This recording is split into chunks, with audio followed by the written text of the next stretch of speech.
giants.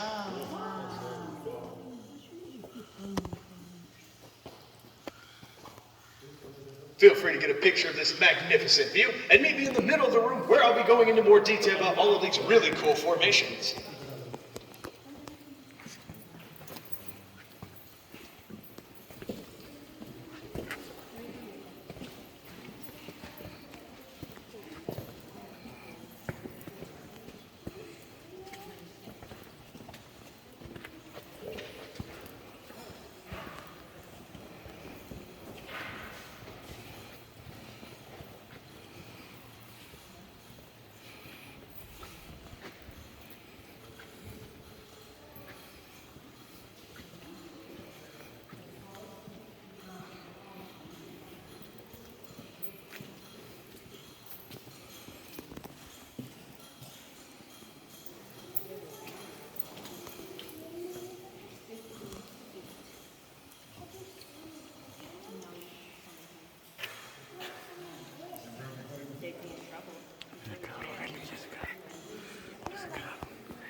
Of course, I've got some benches over here if you don't want to take a seat.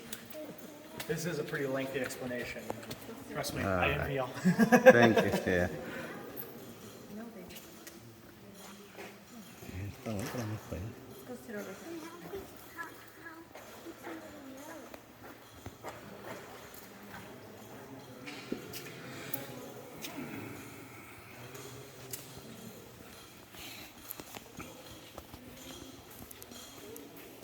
All right, y'all. Once again, welcome to Castle of the White Giant. As you can see here, we've got three major formations we're going to be talking about here today. Now, the first one I'd like to talk about is this one over here on the far left. Now, this right here is the largest column in our cavern system, known as the Watchtower. Our Watchtower stands at about 50 feet tall and 8 feet in diameter. And it gets its name because all these formations growing on the side of the column makes it look like it has little narrow windows like what you would find in a medieval watchtower. Now here in the middle of our room, we've got the largest stalagmite of our caverns, known as the Mount of the Landlord. Because to our explorers, all of these holes on the side of the formation, known as dissolution pockets, made it look like it had little windows like what you would find in an apartment complex. And of course, with every apartment complex comes a little landlord on his way up to the top to get rent from his tenants. Of course, given the rate at which our formations grow, I'd say our landlord here isn't due rent for a long time. Now here on the far right, we've got our last white giant, known as the King's Throne. Because if you look at it right, it does kind of look like a throne. You can see the back of the throne there. You've got two armrests, a leg rest, and a canopy under which a king might have once sat.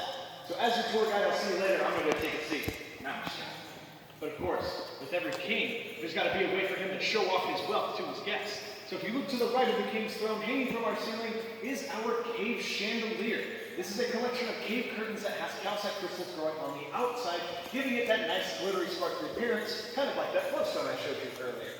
And speaking of things hanging from the ceiling, if you look back over here between the Mount of the Landlord and the Watchtower, you will see a group of formations known as cave bacon. This is not the kind of bacon you want to be eating though, trust me. The reason why is because those bands that you see that give it the appearance of bacon are actually bands of humic acid. That is decaying plant animal matter that got trapped in these formations when they were growing.